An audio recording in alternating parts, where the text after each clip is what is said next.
Okay, I'm going to go further into Tom Cheetham, The World Turned Inside Out, Henry Corbin, and the Angel Out Ahead with the second section in the fifth chapter.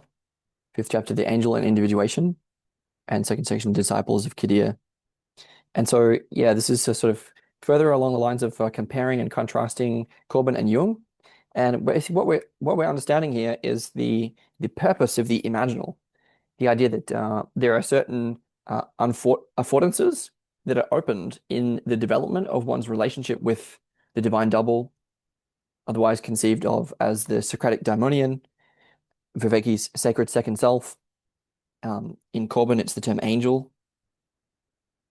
This world of imaginal beings, could say, serves a certain function. And again, it had to do with intentional practice so as to take up the perspective of the sort of earthly aspect of the soul that can then enter into relationship with the sort of quote higher, eternal, or celestial aspect of the soul, which is otherwise known as this divine double. And that out of the development of that relationship, we get well, there are certain claims being made about why that's important and valuable that have to do with the return of wholeness, presence, individuality, personhood, theophany.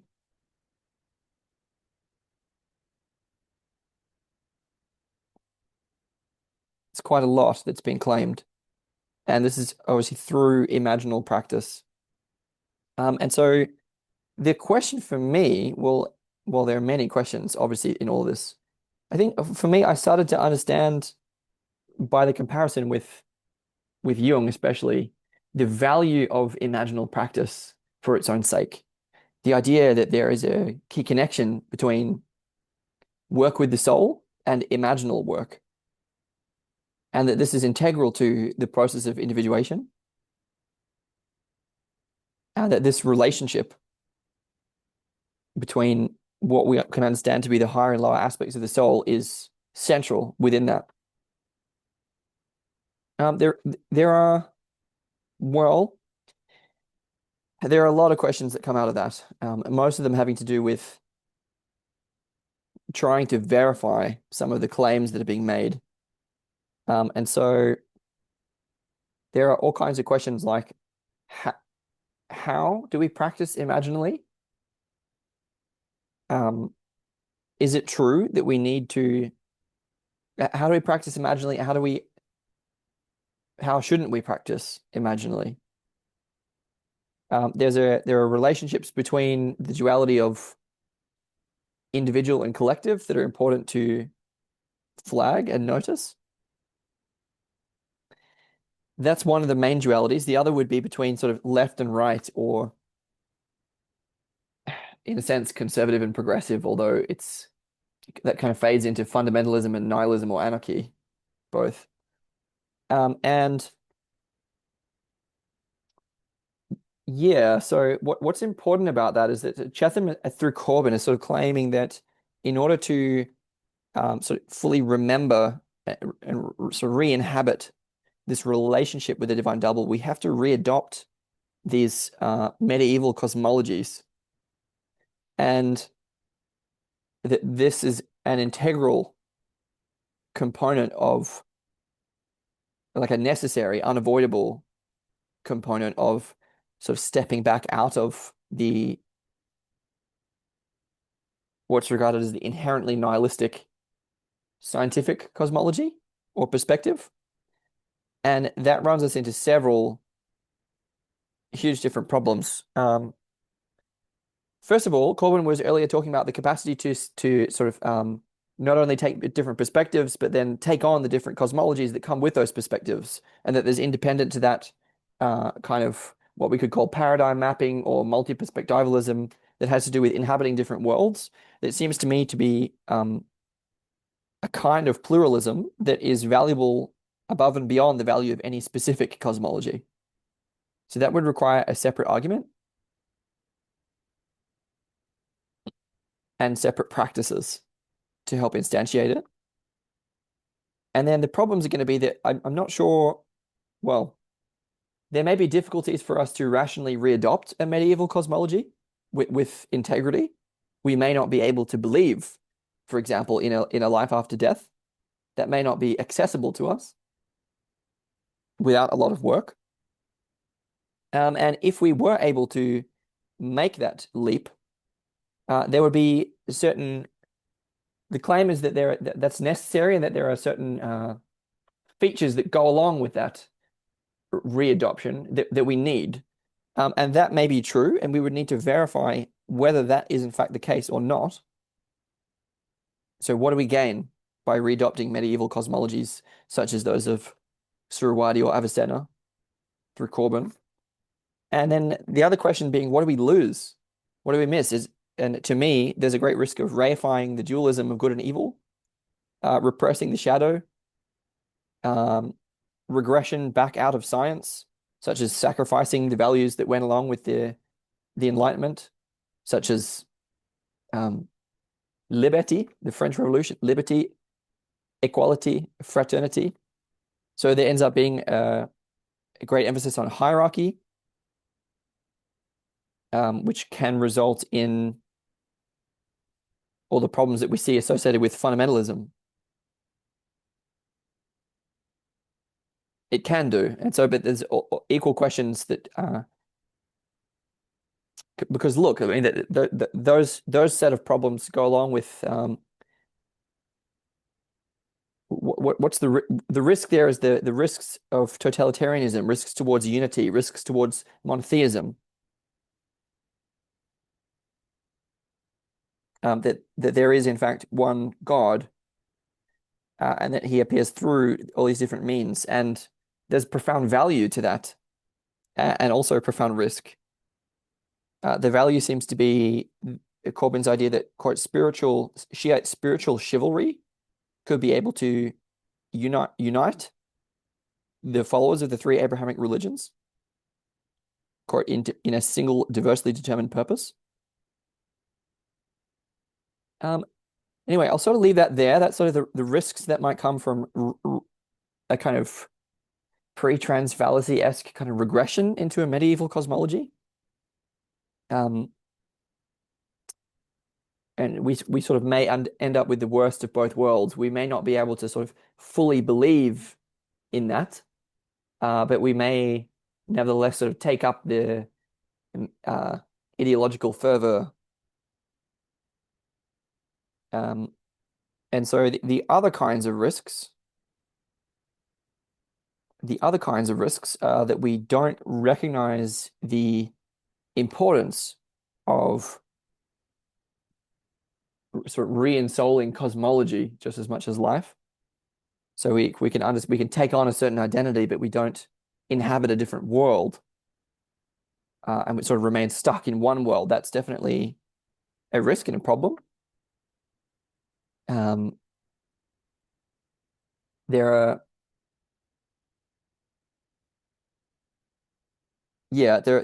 are risks that come from overly prioritizing the scientific perspective, but on the other hand, risks that come from abandoning it too quickly or equating it with nihilism.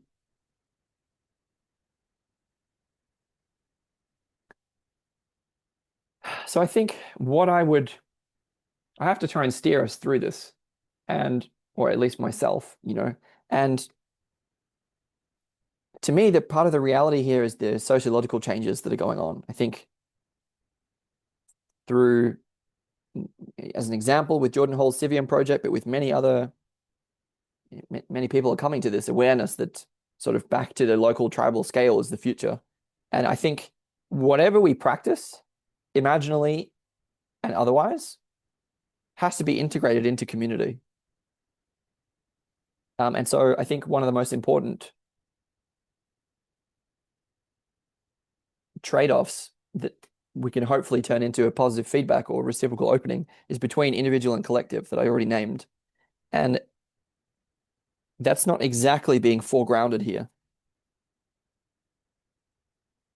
And so for me, all of this sort of spiritual and changes, it's kind of psycho-spiritual development sort of stuff is happening within the context of this profound sociological shift that we need to be aware of at the very least.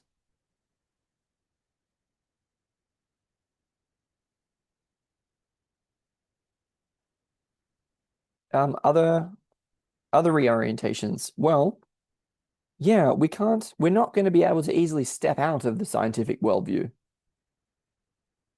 because, yeah, the real temptation with the imagination is that we just sort of put it on for a while, but then it's not real, it's just sort of pretend. And the sort of claim here is that per people like Barfield, that the objects are actually the things, the phenomena are actually collective representations. And I think so. I would want to try and steer us forwards. We would have to try and use the best of Jung to not be blinded to the shadow, to understand the importance of shadow work and not reify dualism of good and evil, but at the same time be able to take science properly and fully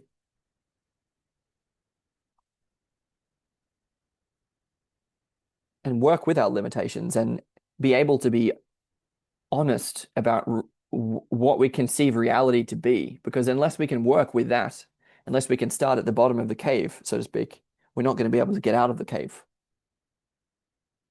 But at the same time, can we? So I'm talking about admitting who we are,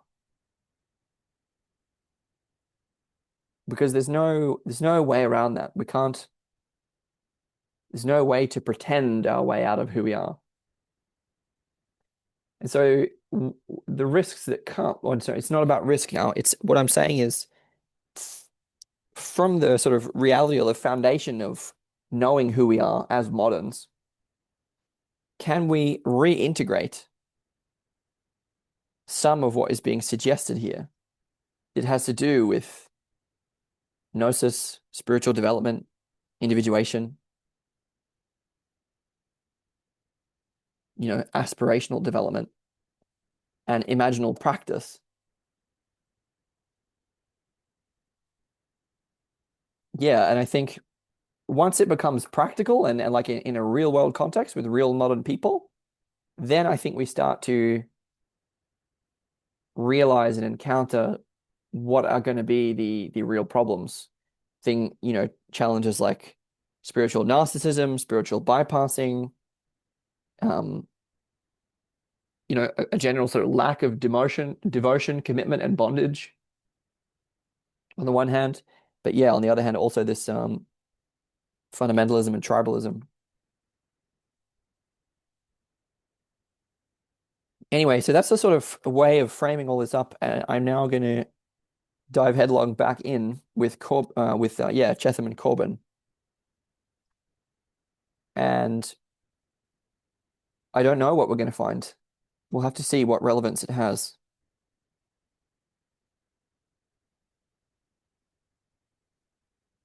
The Disciples of Khidr. The meeting with the angelic guide, which marks the dawn of consciousness, is only the beginning. Angelic guide or divine double, here understood as a sort of burgeoning relationship between higher and lower aspects of the soul that gives rise to a new amnesis of consciousness. The voyage has just begun to free itself from the unconsciousness of ignorance of the soul.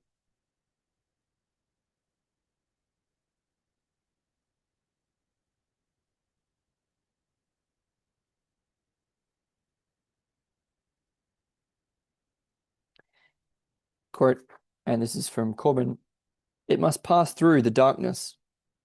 This is a terrifying and painful experience, for it ruins and destroys all the potencies and norms on which natural man lived and depended, a true descent into hell, the hell of the unconscious. So that's a deeply Jungian perspective or statement. Anyway, let's continue. Quote, to attain to the water of life, this passage must be made. Water of life is simply a sort of, I guess, alchemical gloss on what the goal of the process is. Yep, so there's a certain passage, and again, the question comes, but what can be done to guard against the dangers? Brilliant question. Corbin says, Suravati considers that anyone who sets out on the spiritual way without a serious philosophical training lays himself open to all the traps and illusions, all the troubles that nowadays go by the name of schizophrenia. Okay, this brings up an immediate problem, which is that philosophy is a practice of the elite. And so are we saying that without philosophy, then we're more easily subject to schizophrenia?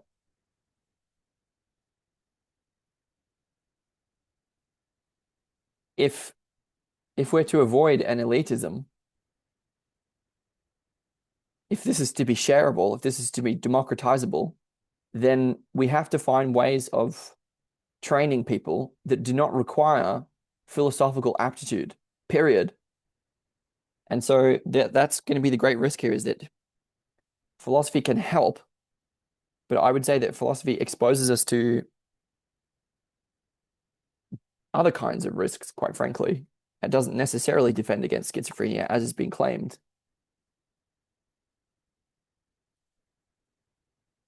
It's anyway, philosophy can certainly help. But I would also say, like, if we're wanting to be practical about um, the traps and illusions of spiritual development, philosophy might be able to help. But I think, as the collective intelligence of groups is profoundly helpful in that, or profoundly harmful, depending what people believe. Having company really helps. Also having yeah, people who know there, I would say that there are practical things that can be done or that we should know that can be done. Like we have to maybe work out what they are. Maybe there are some people who know, but I don't see that philosophy should be top of the list. Anyway, continuing. As we've seen, Corbin, like Paracelsus, warns against any confusion of the imaginatio vera, the true imagination. As the alchemist said, with fantasy, that cornerstone of the mad. And this requires access not merely to rationality, but to the true intellect.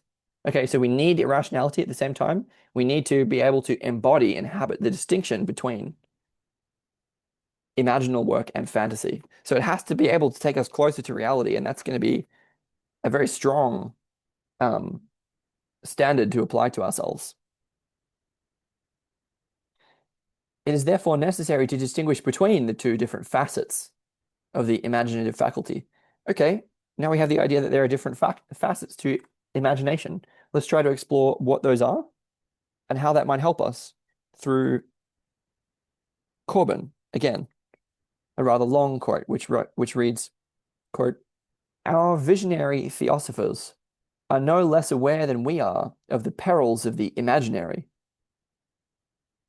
For the imagination possesses a twofold aspect and fulfills a twofold function. On the one hand, there is the passive imagination, the imagination that represents or reproduces.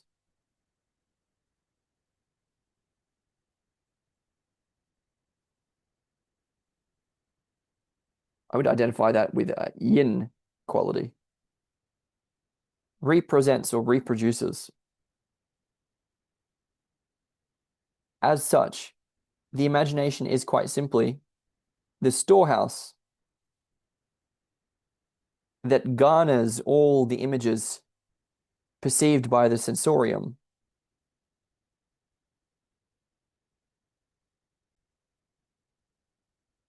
This latter, the sensorium, being the mirror in which all the perceptions of the external senses converge.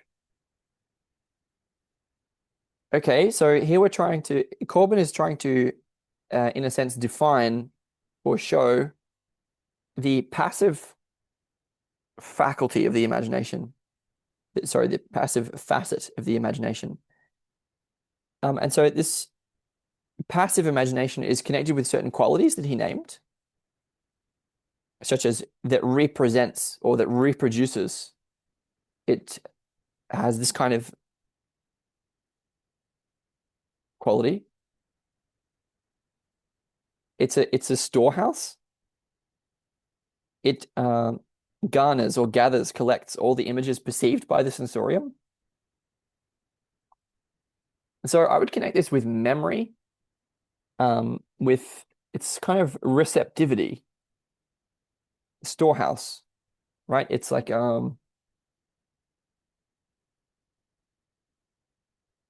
yeah, the treasure chest.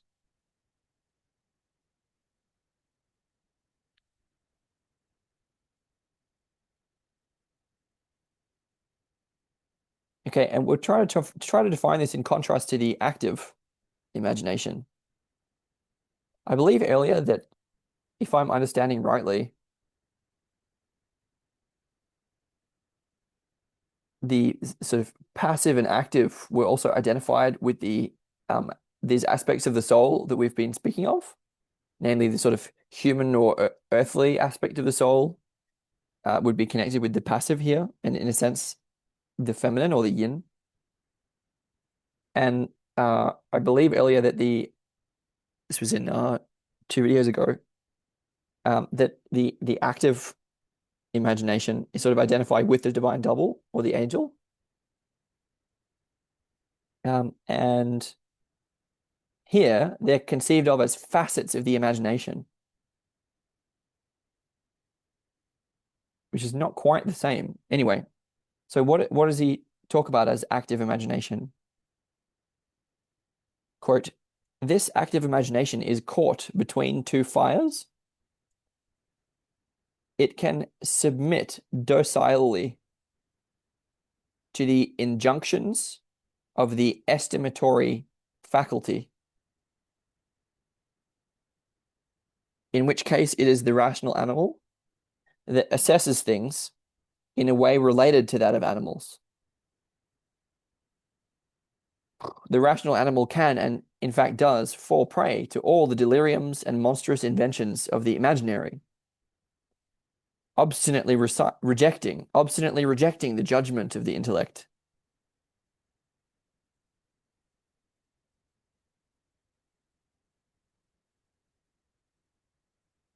Yet the active imagination can put itself exclusively at the service of the intellect, of, that is to say, the intellectus sanctus, as this functions in both philosophers and prophets. Okay, so I have to try and clarify this. So what I've understood here is that first of all, again, we have the passive facet of the imagination and the active facet of the imagination. The passive facet was conceived of as in relation to, quote, the sensorium, which was sort of a mirror where all the perceptions of the external senses converge. Whereas, and this is sort of what the passive facet of the imagination was in relation to, whereas the active imagination seems to be in relation to the intellect, which is above in some way. And there are different ways that it can be.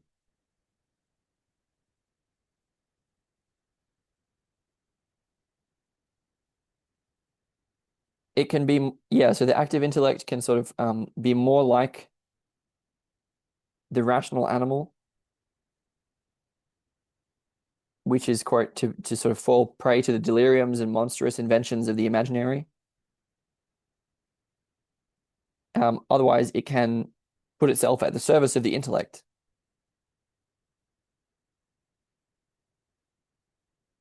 And so so the idea, I think, would be that the proper functioning of the active facet of the imagination is conceived in terms of correct relation with intellect, properly understood. What does this mean? What does Corbin say? Well, he says, the whole task consists in purifying and liberating one's inner being so that the intelligible realities perceived on the imaginal level may be reflected in the mirror of the sensorium and be translated into visionary perception. We have, I think, already gone a considerable distance beyond the limits imposed by psychology. The vision of the angel does not emerge from the negativity of an unconscious, but it descends from a level of a positively differentiated supraconsciousness.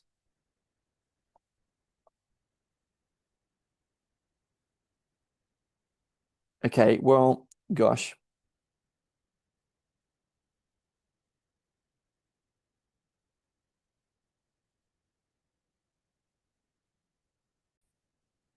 Okay, so I have to say that it's radically unclear. What we've been trying to explore is how to distinguish between the imaginary and the imagination.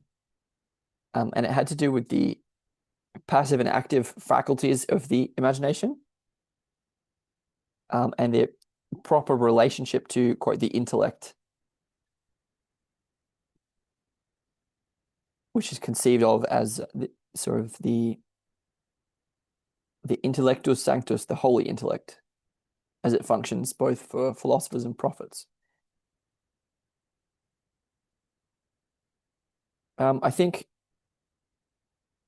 so. What I would say is it's not yet clear uh, what imaginal work actually entails and how we can understand these different facets of the imagination and how they may either guide us or lead us astray, what their respective roles are. I think I would also understand we have this general sort of theme of purifying and cleansing the inner being, liberation, inner liberation. And I think general, the general sort of ecology of practices and psychological work definitely gets us a long step of the way there. There then seems to be a sort of a twofold orientation, one toward sort of receiving the many impressions in an imaginal way, and one toward allowing for a sort of emanation of a visionary perception, which seems to come from above rather than below. And those capacities may be different. Then I would also add that Corbin has evidently understood what Jung meant by the unconscious, which is not subconscious, but which includes suprapersonal aspects. So there wouldn't be any disagreement there. And then I'm going to try and keep going here. And so the question is, how can clarifying the nature of the individuation uh, help us to distinguish between imagination and, sorry, the imaginal and fantasy? Because that's going to be it's quite important. And I don't know that Corbin is going to be very much help, unfortunately. Let's see what Cheetham says. There is a difference between the hell of unconscious ignorance and the differentiated supraconsciousness from which the angel descends. It's not easy to distinguish them. Why? Why is it not easy to distinguish them? The master of Hades is always a deceiver, and so there arises the question of the guide in every living spiritual tradition.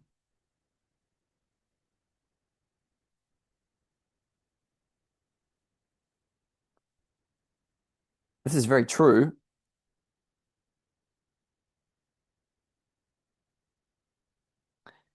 Let's simply continue and see what more we can find. Cheetham says,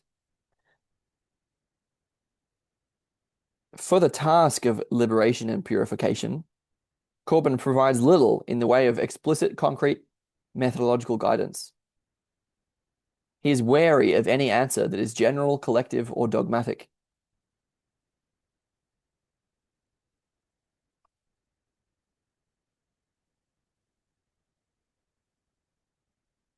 His emphasis is on the personal and individual nature of the quest, and he tends to be suspicious of human spiritual masters. He says, not without humor, unlike modern philosophers of history, visionary theosophers always have someone, a personal messenger, who comes to give them instruction and to be their guide.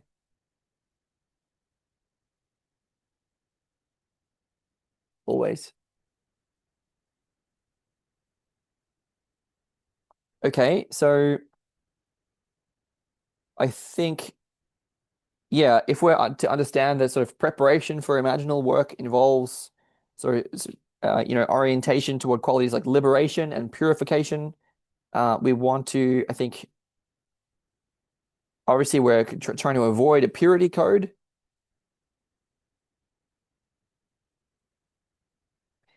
We're also trying to remember to be down and among the people of the world. Obviously, the question for liberation is liberation for what? And so that the value of that kind of preparation for imaginal work would need to be juxtaposed with it and played off against other kinds of values that are equally important.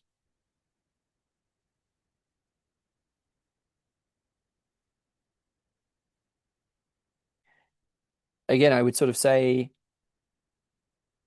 this is all within that sociological shift that I mentioned, and then there's going to be sort of an ecology of practices, and in this community of practitioners as part of the cultural response to the world situation that's going along with that.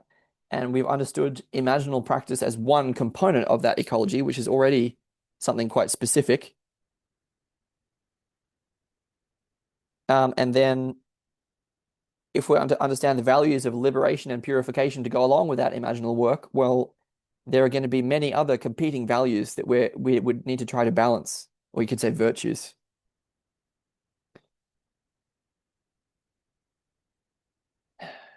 Because, for example, one of the risks here is going to be if we simply don't give any guidance, um, that's going to expose people to risks related to self-deception. Because if the quest is always personal and individual, then yeah, to whom can we turn and to where can we go? And the absence of answers to those questions leaves us vulnerable spiritually. And then the other vulnerabilities are going to be if we if the emphasis is on those personal and individual sort of aspects of the quest, then that is going to seem to disincentivize participation in the collective. And I understand properly, I believe, that collective intelligence, being a key component of an adequate response to the situation. And so, of course, I am interested in the personal and the individual, but that's definitely one side. I could mention here, for example, in passing, Paul Tillich, who summarized in John Dawley, The Psyche as Sacrament, which is a kind of a synthesis of Jung and Tillich. Tillich talks about individuation and participation, along with potential and actual, and I think form and destiny. Anyway, I'll sort of leave that there and gesture over toward other people who have maybe understood a bit more or emphasized a bit more practically that there are trade-offs here and that we need to be mindful of them. Because if we only emphasize the personal and the individual, then that's how we wind up with the 21st century spiritual marketplace and all of the narcissism and bypassing and self-deception and nonsense that we see. But anyway, let's buy into Corbin a little and see what more he has to say. He was talking about uh, he was saying, unlike modern philosophers of history, visionary theosophers always have someone, a personal messenger, who comes to give them instruction and to be their guide. always. He cites with approval the Iranian Sufi master, Abul Hassan Karakani. Sorry if I mispronounce names or anything. Quote, I'm amazed at those disciples who declare that they require this or that master. You are perfectly well aware that I have never been taught by any man. God was my guide, though I have the greatest respect for all the masters. Okay, that also brings up some key trade-offs. Living transmission, spiritual transmission from teacher to student is an important component of many spiritual traditions, and I think we would overlook the profound value of that at our peril. There are obviously many risks that come from the, guru circuit. But I think living teachers can be profoundly valuable, and that living transmission is a priceless jewel in terms of spiritual development. However, I would also agree that following the way of others doesn't necessarily get us there. And so there's key balances here. Can we talk about those? Cheetham says, it's because of Corbin's attraction to the notion of the it's because of Corbin's attraction to the notion of the invisible personal guide that the Shiite doctrine of the hidden imam has such appeal for him. He speaks favorably of those among the Shiite esotericists who look with a certain disfavor on those Sufis who require a human master. Does it have to... Look, there's so much risk there. I mean, look, there's risks both ways. Really? An invisible personal guide?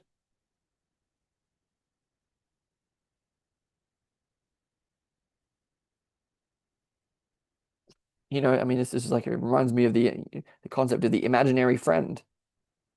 Anyway, we don't mean to be disdainful, but the advantage of a human master is that they're real. Sorry, but the idea of an imaginal, invisible personal guide would that it would be more real. But the question is how to tell, and if we keep it as a secret, then a lot of danger. Anyway, let's continue. Cheetham says, this question of the relationship between the voyager and his guide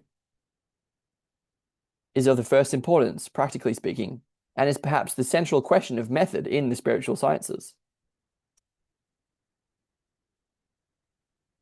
Here, Corbin takes a position that, not surprisingly, is at odds with many of the more dogmatically minded. Corbin always favors the individual over the collective, and over anything that threatens to collapse downward into dogma. Okay, so I have to start commenting. Okay, so we're to understand here that this notion of a spiritual guide is designed to help us sort of optimize, although that's the wrong word, or sort of purify the imagination, and that this kind of a spiritual guide is a sort of inner figure that's designed to replace the role of a real human spiritual master, and contribute to sort of liberation and purification internally. And this is designed to sort of prepare the imagination for imaginal work, properly conceived. And then so the question is, is this guide that we're discovering now different than the divine double from earlier? And it seems to be yes, that is quite a different figure. And like already we have a sort of ecology of souls, and how are we to determine the sort of nature and quality and purpose and role of each one of them?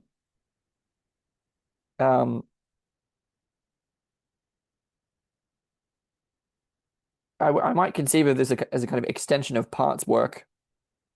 But anyway, obviously the risks are going to be that, again, the whole point of this duality is like individual and collective, is that you have to be able to take both perspectives. I would say that, to me, any duality that's defined is a story, essentially. And because what I mean is that a story. I'll just make a little story right now, right? So I'm going to say that a story is always an ideology. A story is always partial. A story always expresses some truths, but can never express the whole truth because what is truthful sort of weaves and oscillates across time like a snake. So um, if you want to go into that a little bit more deeply, you can say that there are sort of three fundamental characters. There's mother, father, and let's say child or hero. And then they have positive and negative valencies. So, for example, when we get to the time of the American frontier myths, well, this is the father has a positive valence, hero has a positive valence, and mother has a negative valence. And so we get the light bringing hero extending the world of God by conquering the chaos of nature. And this was a very powerful story that was used to simplify the world into black and white terms. And then after a while, we sort of moved to the other direction when we realized that we sort of destroyed all of the nature with that story. Then we get environmentalism, and environmentalism is the opposite story. It's the story of the raping and rampaging, pillaging hero, who's the negative valence on the child, and the peaceful and mother, the benevolent mother Earth, and the patriarchal tyrant father, which is the opposite story, right? And so I was just saying that our stories are partial in this way. What else do I mean by a story? What I'm saying is that any duality that is defined, black and white, good and evil, male and female, yin and yang, individual and collective, blah, blah, blah, extend that list of dualities however you like. That is a simplified lens or ideology. It's a simple story. It's a way of, it's a lens. It's a way of looking at the world to simplify it so that we know what to do. And by black and white in that context, I mean that everything is simplified into here are all the obstacles and here are all the tools. Because what a story is here I am, here's where I'm trying to get to, and here's how I'm going to get there. And the way of getting there is by breaking the world down into this black and white quality and saying, well, with these tools, I'm going to get there, and with these obstacles, I'm not going to get there. And the point of all that, the point of saying all of that is that one cannot step out of ideology. One is necessarily trapped within the story layer unless one learns to take a perspective on that story. And in order to take a perspective on that story, one has to be able to take up, inhabit both sides of the duality. For example, if I have a story about victims and perpetrators, and I always see myself as the perpetrator and other people as the victims, or I always see myself as the victim and other people as the perpetrators, in order to escape the trap of that ideology, I would have to be able to practice taking up the opposite point of view, which is difficult.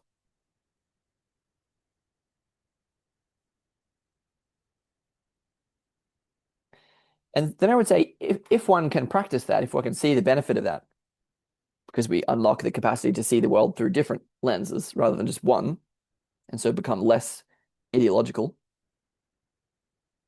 The benefit is that there's a connection there between ideology and in a way a kind of simplifying, unifying story. So what do I mean by that? What do I mean? I mean that there's nothing individual or unique about those stories. They're ideologies. And we see how so many people just look at the world in the same way, right? So there's nothing unique about the way that they're looking at it.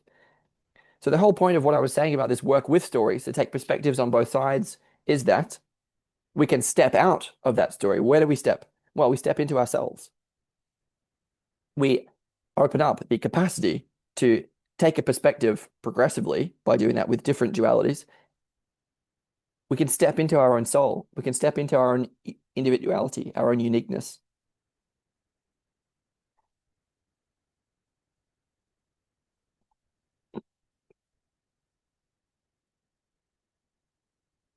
If we can't do that, then I feel that what I take soul to mean is not available, is not accessible.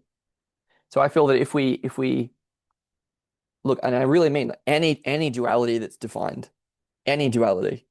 And so if, for example, if we're sort of progressive, open-minded, artistic, esoteric philosophy kind of people, let's say, then we always, as he said, Corbin always favors the individual over the collective and over anything that threatens to collapse downward into dogma. And to me, that's a self-imposed limitation. To me, that is and the reason for that is that one soul, I would say, is constrained within that ideology. That is actually a self-imposed constraint or limitation derived from a certain kind of reactivity or trauma. So if one always has a trauma response to dogma, then that is a self-imposed, that's a trap.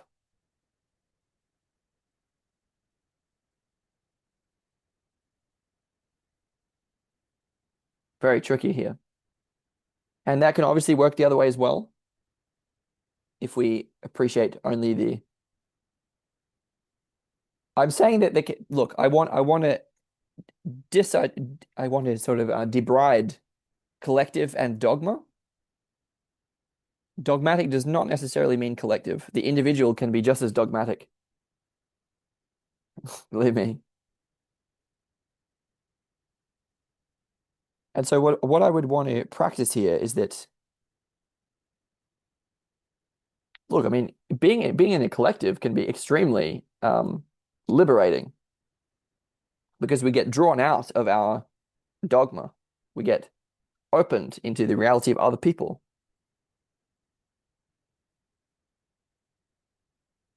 And so what I'm suggesting here is that we find a better balance. And the thing is that if we're of that kind of temperament, then we do not understand, I would say, that the optimal human life requires dogma. Because to not have dogma means that you have to do everything yourself. You have to think, look, I mean, even the words that were used, I didn't make these words.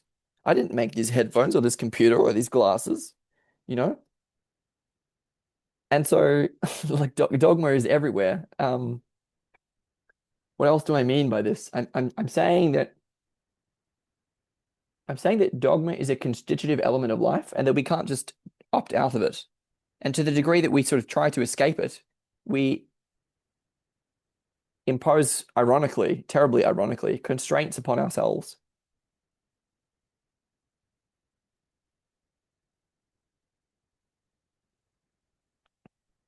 I think all the Gnostics would be sort of rising in fury because the whole point is the esoteric and the individual. And I don't know if that's really worked so far, guys. And the question would be, yes, it does work. It's like, who does it work for? Yeah. So to me, we know that there are individual and collective aspects of the soul. I don't think we really get access to those fully unless we work out the optimal balance between individual and collective and can step out of that polarity into a broader perspective. And yes, I'm happy to admit that one has been really crushing us over the last several thousand years because the collectives have been sort of oppressively destructive and ossifying. And that's a sociological problem, actually. That's we've lacked the practices to account for that. And so, yes, if you're caught within a fallen form of collectivity, which does not practice the development of wisdom, let's say, for example, or that does not practice ritual and shamanism and like that, and spiritual techniques, then it may well be the right thing to do for the individual to try to escape into the desert. But don't stay in the desert. I mean, you can if you want, but It's a desert.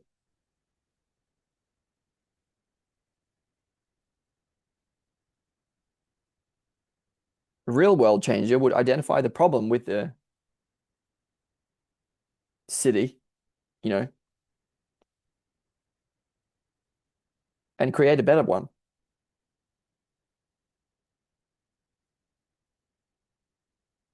Can we leave behind the temptation that it's all about the individual?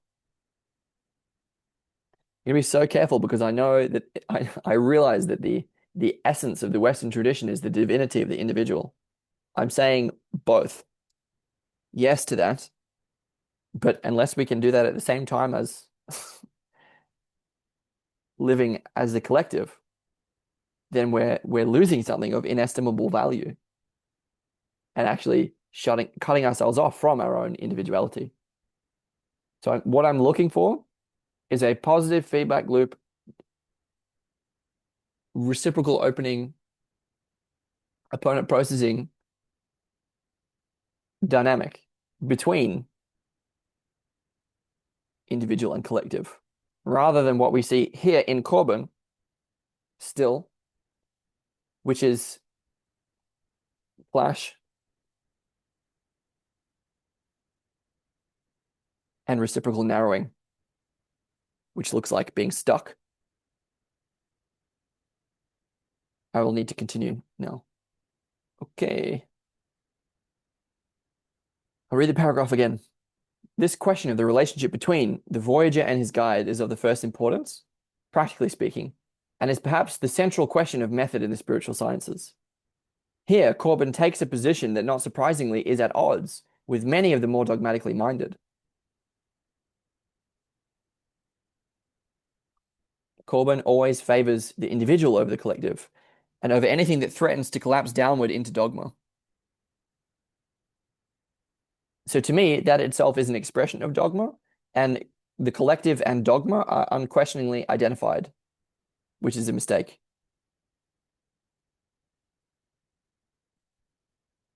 Here, it is pertinent to raise the question of Corbin's relation to what is known in the West as traditional philosophy or neo-traditionalism. Ugh. So multisyllabic. There is a large literature on tradition or the perennial philosophy, much of which is relevant to the understanding of Islam in the West. Corbin's Iranian colleague and friend, Sayed Hossein Nassar, must be counted among the traditionalists, allied with the school of Kumsawari, Schuon, Lings, and Bukhart. Many of the Western expositors of traditional philosophy trace their roots in the West to René Guénon. Their emphasis tends to be upon what they see as the immutabilities of traditional religion, as it has been expressed in the major religions of the world,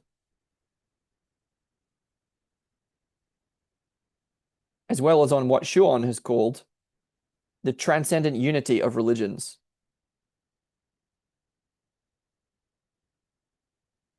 Their outlook is ecumenical, but has a rather rigid feel to it, especially in the work of Guénon. So here what we see is a sort of so there's this brand of sort of traditional philosophy which is pushed by these people. And what we're gonna get here is this sort of combination of unity.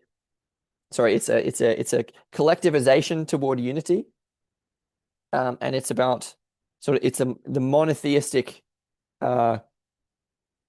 ossification is what I would say. And I'm not reducing monotheism to that, but I'm saying there is a certain tendency there that we see expressed, particularly in the Christian West. For example, I published on that extensively in Psychological Types. Okay, so just briefly on Guénon, who's supposed to represent that. He was a French intellectual, lived from 1886 to 1951, who wrote on all these topics. And so it's this sort of universalism. Yep. And so yeah, this is sort of reminding me of the perennial philosophy and the way that it can be simplifying in a syncretistic way. And so Corbin refers disparagingly to a certain tradition made up, as it were, in the West, and opposes it to the freedom of thought and imagination that he found attractive. Yeah, it's certainly true that Corbin shared not at all Guénon's distaste for the modern Western world.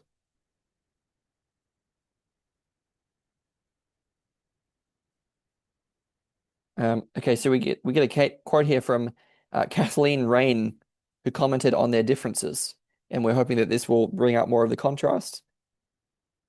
But basically, what I'm saying is that it's a sort of temperamental expression of the same split, where Guénon is sort of expressing tendencies toward yeah, unifying collectivization in a way, perennialism, whereas Corbin is all about the individual and the freedom and the imagination.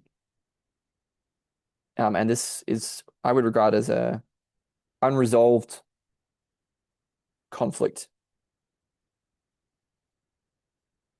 Quote from Rain: Tradition, as understood by followers of Guénon, for all their insistence on revealed knowledge in the metaphysical order, seems unconnected to the living source itself, and highly suspicious of those very inner worlds from which it ultimately derives. I mean, this is, as Jung said, religion is a defense against the experience of God.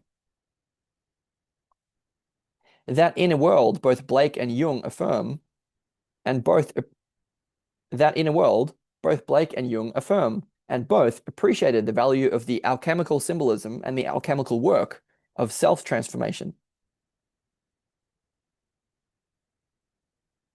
I find what is missing from the work of Guénon and his followers in the writings of Henry Corbin, whose term the Imaginal describes the order to which Blake's prophetic books belong, as it does Jung's world of psyche and its archetypes. Corbin understands that sacred tradition is itself without meaning outside that context.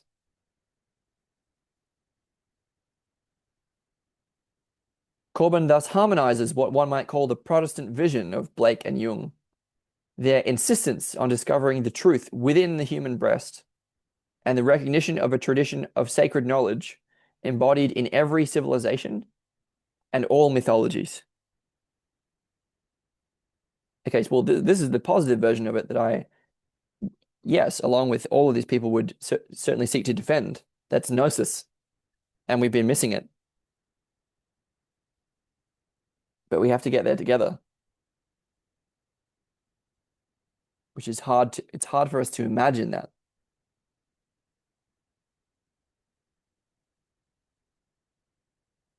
However, it's quite clear that Corbin would never advocate abandonment of traditional religious doctrines.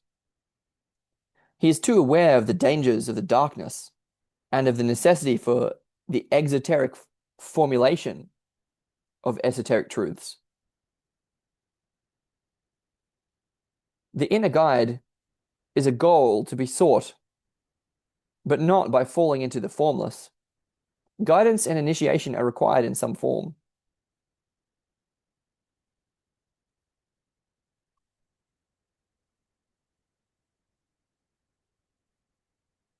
Corbin's relation to traditionalism remains somewhat ambiguous, but perhaps can be clarified by Arthur Vesluis's comment that, quote, Christianity is so radical precisely because it offers a direct or immediate relation to God in the Trinity.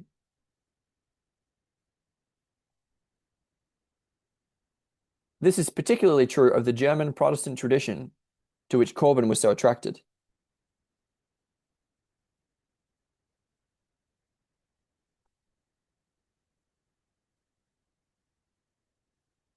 Okay, so again, we're getting a sort of, hey, we maybe don't want to abandon traditionalism, which is great, but then how can we sort of restore it? And can we have this sort of personal relationship with God that we find so important?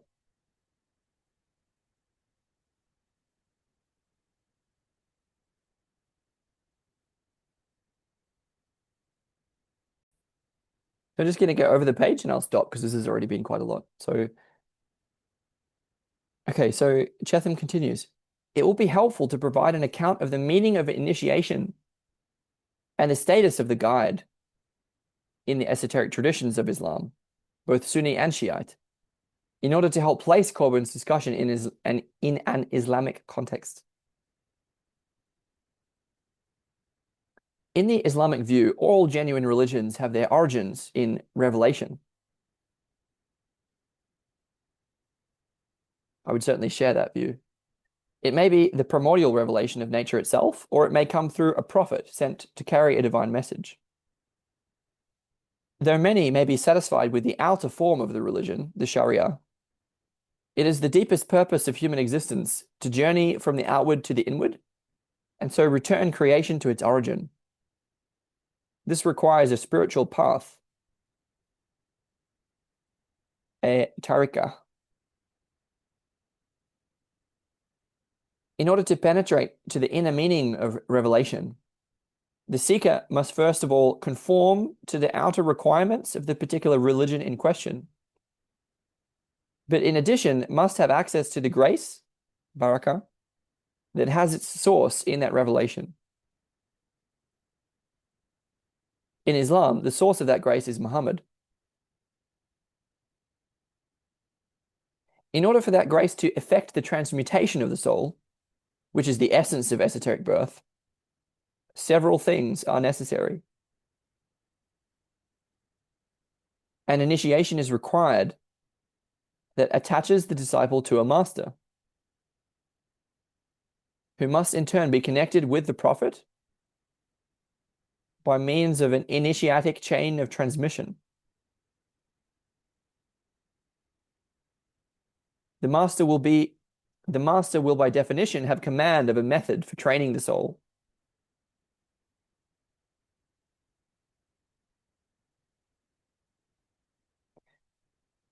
This is what I meant by living transmission. And the disciple must gain sufficient knowledge of the doctrine of the nature of things to be an aid during the journey.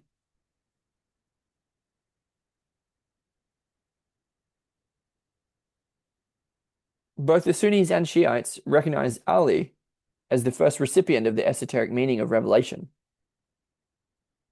The Prophet said, "I am the city of knowledge, and Ali is its gate." In Sunni Sufism, the grace of the Prophet passes from master to master. In Shiism, the power of initiation and spiritual guidance, walaya, passed through Ali and Fatima to the lineage of the Imams.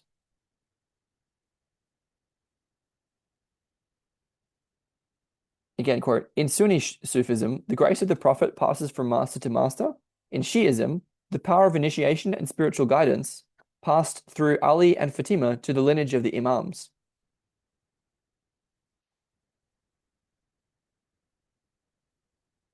Although Muhammad was the seal of prophecy and closed the cycle of prophecy, the cycle of initiation remains open through the eternal presence of the Imams.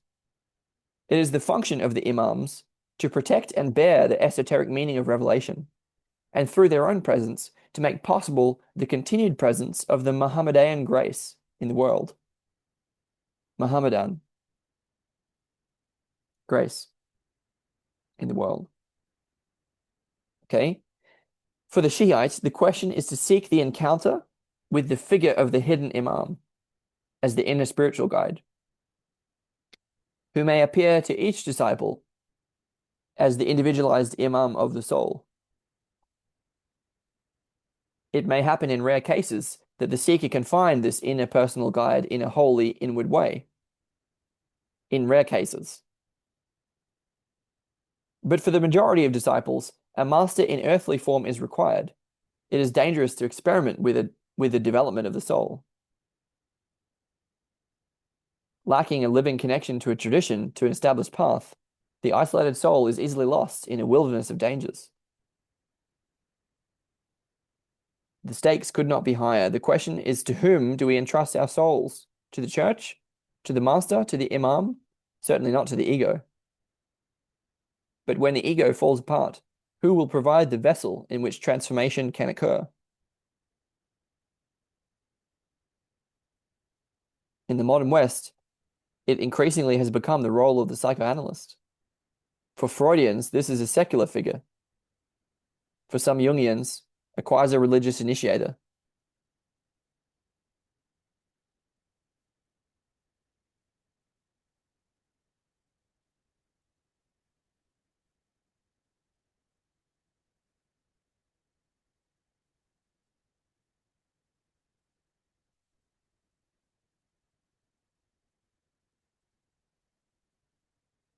Okay, and I will come back to Corbin's further thoughts on the topic of this spiritual guide. So I would say that so far we have a sort of, yeah, that's sort of the balance between again, the exoteric and esoteric that seems to be matched with a sort of exoteric emphasis on a spiritual guide in earthly human form, and a sort of esoteric emphasis on a spiritual guide in inward form. And that being again quite rare, if at all possible. And again, we come back to the absence of place, the absence of a viable option. We have no places to go to entrust our souls. And it seems to me that properly understood, that would be the first step, and that one would be wiser perhaps not to try to develop one's own soul any further before one found that place, says me.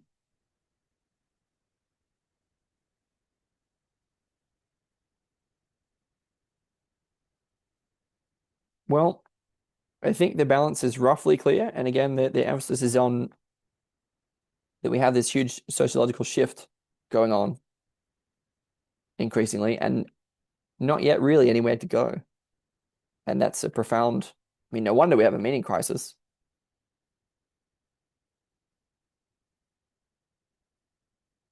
And I'll return to this in a bit.